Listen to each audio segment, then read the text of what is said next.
Good evening student. पिछली वाली class में हमने जो डी ब्लॉक के तत्व हैं फर्स्ट ट्रांजिशन सीरीज वाले, उनकी ऑक्सीडेशन स्टेट के बारे में डिस्कस किया था। आज की क्लास में हम चुंबकीय प्रॉपर्टी देख रहे हैं डी ब्लॉक के तत्व की। परमाणु की चिर सममित यांत्रिकी के अनुसार परमाणु में जो इलेक्ट्रॉन प्रेजेंट होते हैं वो दो प्रकार की गति करते हैं। एक तो कक्षीय गति होती है, ऑर्बिटल मोशन होता है, तथा दूसरी अक्षीय गति एक्सियल मोशन होता है, यानी कि चक्रण गति होती है। ये परमाणु का नाभिक है और ये आउटर सेल है, कोश है, और इसमें इलेक्ट्रॉन चक्कर लगा रहा है।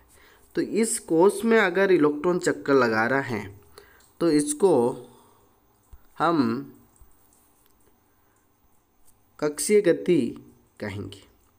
अगर इलेक्ट्रॉन अपनी सतह पर खुद से चक्कर लगा रहा है और इसे हम अक्षीय गति कहते हैं। अक्षीय गति से उत्पन्न जो चुंबकीय आघूर्ण होता है उसे हम अक्षीय चुंबकीय आघूर्ण कहेंगे, और इस ऑर्बिटल में चक्कर लगाने से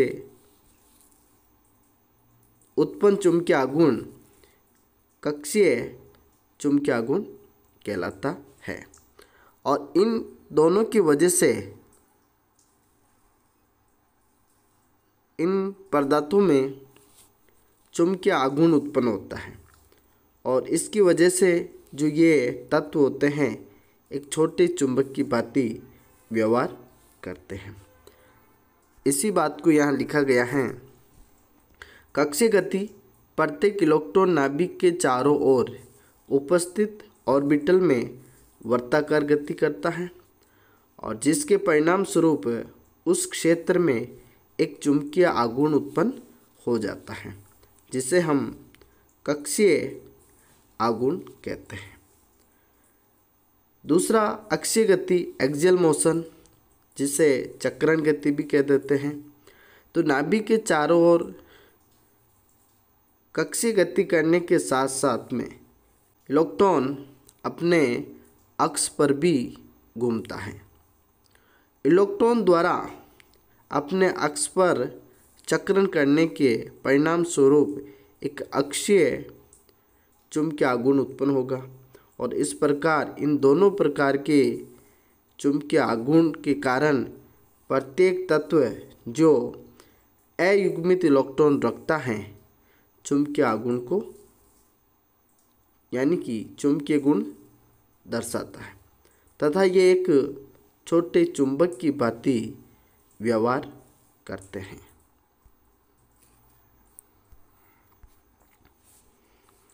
अब यहाँ पर हम कुछ चुंबकीय प्रॉपर्टी वाले तत्वों के बारे में बात करते हैं। कोई भी तत्व है वो कौन कौन सी चुंबकीय प्रॉपर्टी शो कर सकते हैं। फर्स्ट है अनुचुंबकत्व, पैरामैग्नेटिक। वे संक्रमण तत्व जिनमें अयुग्मित इलेक्ट्रॉन प्रेजेंट होते हैं और अनुचुंबकत्व का गुण दर्शाते हैं। अनुचुंबकत्व पदार्थ का वह गुण होता है जिसके कारण वे उन्हें चुंबकीय क्षेत्र में रखे जाने पर चुंबकीय बल रेखाओं को निर्वात की तुलना में अपने अंदर से ज़्यादा गुजरने देते हैं, अर्थात चुंबकीय बल रेखाओं को ये अपनी ओर आकर्षित करते हैं। ऐसे पदार्थ को चुंबकीय पैरामैग्नेटिक पदार्थ तथा इस पदार्थ के इस गुण को अनुचुंबकत्व कहते हैं। यानी कि ये जो चुंबकीय क्षेत्र हैं N S, और ये चुंबकीय पदार्थ यहाँ पर बीच में रखा हुआ है, और ये क्या करेगा कि ये चुंबकीय जो बल रेखाएं हैं इनको अपनी तरफ आकर्षित करता है। यानी कि निर्वात की तुलना में ये पदार्थ इन चुंबकीय बल रेखाओं को अपने में से ज़्यादा होकर गुजरने देता है, यानी कि इन चुंबकीय बल रेखाओं को अपनी तरफ आकर्षित करता है। पदार्थ पैरामैग्नेटिक नेचर रख रहा है वो नंबर ऑफ अनपेयर्ड इलेक्ट्रॉन पर डिपेंड करता है। और प्रत्येक अनुचुंबकीय पदार्थ चुंबकीय क्षेत्र की तीव्रता में वृद्धि करता है। यदि किसी चुंबकीय पदार्थ की छड़ को हम बाएं चुंबकीय क्षेत्र में स्वतंत्रतापूर्वक लटकाते हैं तो वह छड़ चुंबक अपने आप को स्वयं चुंबकीय बल रेखाओं की दिशा के समानांतर यानी कि पैरेलल व्यवस्थित करने का प्रयास करती है। यहाँ पर ये चुंबक है और इनको अब इसमें हम चुंबक को इस क्षेत्र में चुंबकीय क्षेत्र में स्वतंत्रतापूर्वक लटका रहे हैं और इस स्थिति में ये चुंबकीय बल रेखाएं इस दिशा में जा रही हैं, यानी कि नॉर्थ से साउथ की ओर जा रही हैं। और ये जो स्वतंत्रतापूर्वक लटकाई हुई चुंबक होती हैं ये इन चुंबकीय बल रेखाओं की दिशा में यानी कि इस दिशा में अपने आप को व्यवस्थित करने का प्रयास करती है। ये जो अनुचुंबकीय गुण रखने वाले पदार्थों की प्रॉपर्टी होती है। यहाँ पर इसी तरह से यहाँ बताया गया है, देखो ये नॉर्थ साउथ और ये अपने में से होकर गुजार रहा है और ये पदार्थ, और इसी तरह से ये अपने आप को इस दिशा में व्यवस्थित करने का प्रयास कर रहा है और एक डायग्राम ये बना रखा है। और यहाँ पर जो चुंबकीय आघूर्ण निकालते हैं mu equal to root n+2 Bohr magneton इसकी इकाई होती है। यानी कि इस स्थिति में जो म्यू का मान है यहाँ पर 0 देखने को नहीं मिलेगा, यानी कि उसकी कुछ न कुछ वैल्यू आपको देखने को मिलती है। अनुचुंबकीय पदार्थ ताप के व्युत्क्रमानुपाती होता है, अर्थात ताप बढ़ाने पर अनुचुंबकत्व घटता है। इसका जो उदाहरण है CO2+ है, Fe3+ है, टाइटेनियम ऑक्साइड है। गॉस नियम से देखते हैं तो P = 1+4 पाई इकाई होता है और इससे जो निष्कर्ष निकलता है B H होता है, P 1 होता है। काई जो कि सुग्राह्यता होती है धनात्मक इसका मान होता है। आई का मान IH का साथ देता है, अर्थात IH की दिशा में कार्य करेगा, यानी कि आकर्षण होता है। P यहाँ पर चुंबकीय पारगम्यता मैग्नेटिक परमेबिलिटी को बताता है। B कुल चुंबकीय प्रेरण टोटल मैग्नेटिक इंडक्शन को बताता है। H चुंबकीय क्षेत्र मैग्नेटिक फील्ड को बताता है।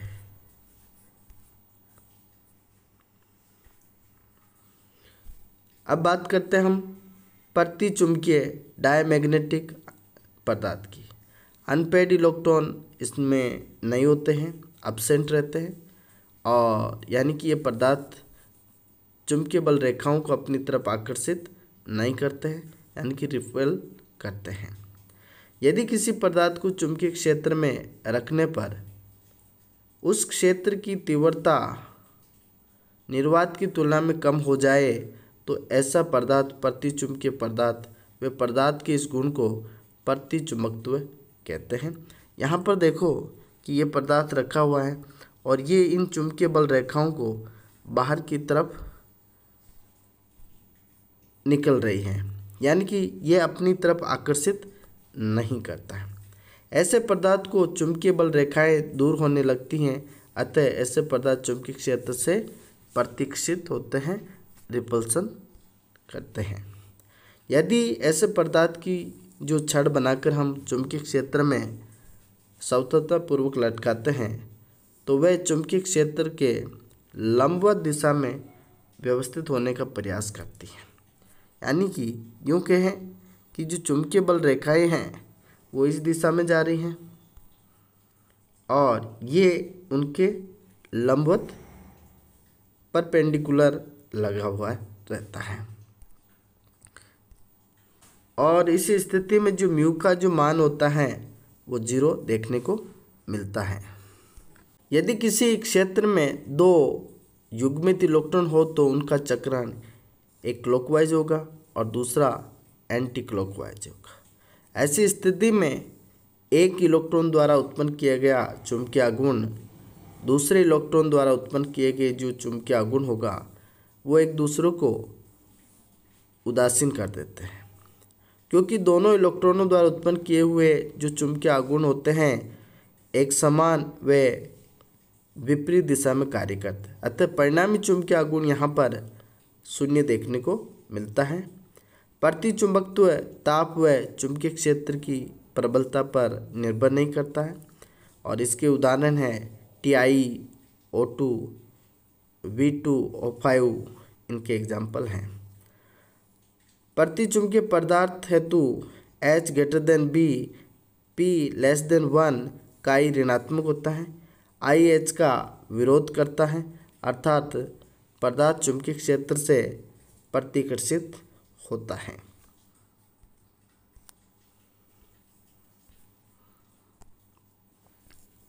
अगला पॉइंट है फेरोचुंबकत्व या लोह चुंबकत्व। यदि किसी पदार्थ में अनुचुंबकत्व का गुण इतना अधिक होता है कि बाह्य चुंबकीय क्षेत्र की अनुपस्थिति में भी ये चुंबकीय पदार्थ की भांति व्यवहार करता है, तो पदार्थ द्वारा दर्शाया गया अनुचुंबकत्व का ये एक विस्तृत रूप होता है और जिन्हें हम लोह चुंबकत्व कहते हैं। किसी पदार्थ में जो लोह चुंबकत्व का गुण होने के लिए अयुग्मित इलेक्ट्रॉनों के अलावा निम्न शर्तों का पालन होना चाहिए।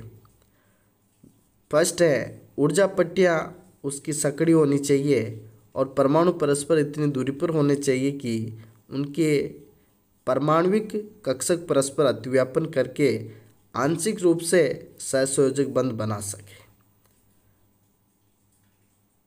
अगर ऐसा नहीं हो रहा है तो ये इलेक्ट्रॉनों का यहाँ पर युग्मन हो सकता है। दूसरा पॉइंट, लोह चुंबकीय पदार्थों के इलेक्ट्रॉन इलेक्ट्रॉन प्रतिकर्षण बल इलेक्ट्रॉन नाभिक आकर्षण बल से ज़्यादा होना चाहिए तथा ऊर्जा जो इलेक्ट्रॉन के अंतर परिवर्तन के लिए आवश्यक होती हैं तथा जिसे परिवर्तन घातांक भी कहते हैं का मान यहाँ पर धनात्मक होना चाहिए। उदाहरण देखें तो आयरन है, कोबाल्ट है, निकल है, ये देखने को मिलता है। यानी कि इनका जो म्यू नेट का मान देखते हैं तो हाईएस्ट हमें देखने को मिलता है। यहाँ पर कुछ एग्जांपल है, जैसे कॉपर है तो इसका इलेक्ट्रॉनिक जो कॉन्फ़िगरेशन होता है 3d10 4s1 होता है। यहाँ पर 1 अनपेयर्ड इलेक्ट्रॉन प्रेजेंट है तो ये पैरामैग्नेटिक नेचर शो करेगा। और Cu प्लस है तो 3d10 4s0, इस स्थिति में यहाँ पर कोई अनपेयर्ड इलेक्ट्रॉन प्रेजेंट नहीं है तो ये डायमैग्नेटिक नेचर शो करेगा। और Cu2 प्लस है तो 3d9 आ रहा है, यानी कि इस स्थिति में भी एक अनपेयर्ड इलेक्ट्रॉन इसमें प्रेजेंट रहेगा तो ये स्पीसीज भी पैरामैग्नेटिक चुंबक की भांति व्यवहार करती है।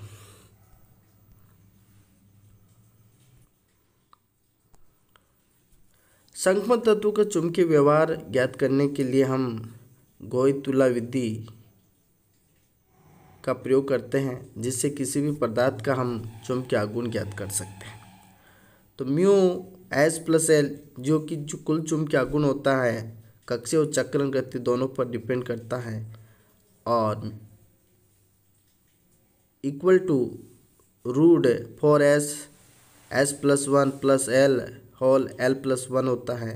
और यहाँ पर l का मान संगम धातु के लिए 0 होगा फर्स्ट ट्रांजिशन सीरीज के लिए, तो mu S equal to 4s s plus 1 हो जाएगा, यानी कि ये वाली टर्म 0 हो जाएगी। s बराबर n/2 रखते हैं तो नया जो सूत्र आता है ये वाला आएगा, यानी कि mu S equal to root n plus 2 Bohr magneton देखने को मिलता है। यहाँ पर जो चुंबकीय आघूर्ण उत्पन्न हो रहा है वो केवल चक्रण चुंबकीय आघूर्ण देखने को मिल रहा है और n यहाँ पर नंबर ऑफ अनपेयर्ड इलेक्ट्रॉन को बताता है। यहाँ पर कुछ तत्वों के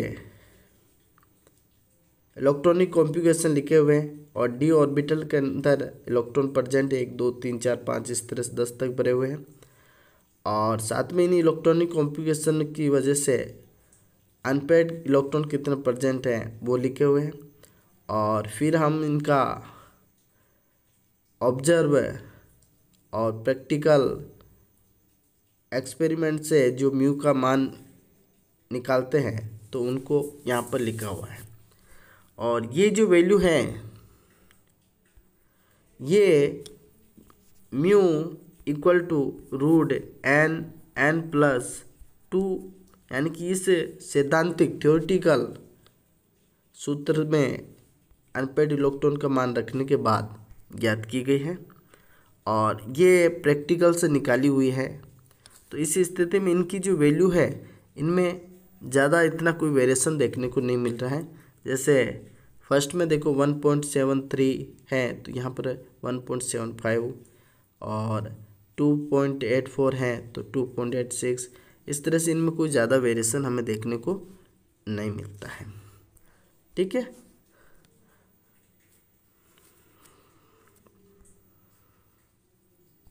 अगर आपको इनकी वैल्यू दे रखी है और आपसे पूछे कि भाई इसमें अनपेयर्ड इलेक्ट्रॉन कितने हैं तो यहाँ पर देखो ये पीछे वाली जो वैल्यू है 0.732 से अगर वैल्यू दे रखी है तो इसके बराबर या उससे ज़्यादा रहे तो जो आगे वाला जो मान होता है पॉइंट से वो उतने का उतना रह जाएगा। अगर इससे जो कोई वैल्यू दे रखी है और इस मान से कम देखने को मिलता है तो जो आगे वाली जो वैल्यू दे रखी है उनमें से एक घटा देना है और उससे आपको अनपेयर्ड इलेक्ट्रॉन प्राप्त हो जाते हैं। तो यहाँ पर देखो 5 दे रखा है और 0 बोरमैंगटन। इस स्थिति में यहाँ पर जो वैल्यू है वो पॉइंट ये वाली वैल्यू पीछे वाली वैल्यू है ना 0.732 से कम है। इसका मतलब 5 में से आपको एक घटाना पड़ेगा और यहाँ पर वैल्यू 4 देखने को मिलेगी। इसमें देखो जो वैल्यू है वो पीछे वाली 0.732 से क्या है ज़्यादा है तो इस स्थिति में जो आगे वाली जो वैल्यू है वही अनपेयर्ड इलेक्ट्रॉन होंगे। तो यानी कि यहाँ पर 3 अनपेयर्ड इलेक्ट्रॉन प्रेजेंट है। इसी तरह से एक और देख लेते हैं, ये वाली वैल्यू दे रखी है तो इसकी जो पीछे वाली जो वैल्यू है वो 0.732 से कम है। इसका मतलब इसमें से आपको एक घटाना पड़ेगा। तो 4 में से एक घटाया तो 3 आया, यहाँ पर ये 3 लिखा हुआ है। ओके, और यहाँ देखो इस वाले मान को देखो, यहाँ पर जो पीछे वाली जो वैल्यू है वो 7.732 से क्या है ज़्यादा दे रखी है ये वाली वैल्यू। तो इस स्थिति में जो ये आगे वाले जो मान है पॉइंट के आगे वाले वो अनपेयर्ड इलेक्ट्रॉन रहते हैं। इस तरह से आप किसी भी पदार्थ का जो आपको चुंबकीय आघूर्ण के मान दे रखे हैं तो उनके अनपेयर्ड इलेक्ट्रॉन आप यहाँ से आसानी से बता सकते हो। ओके, आज के लिए इतना ही काफ़ी। Thank you.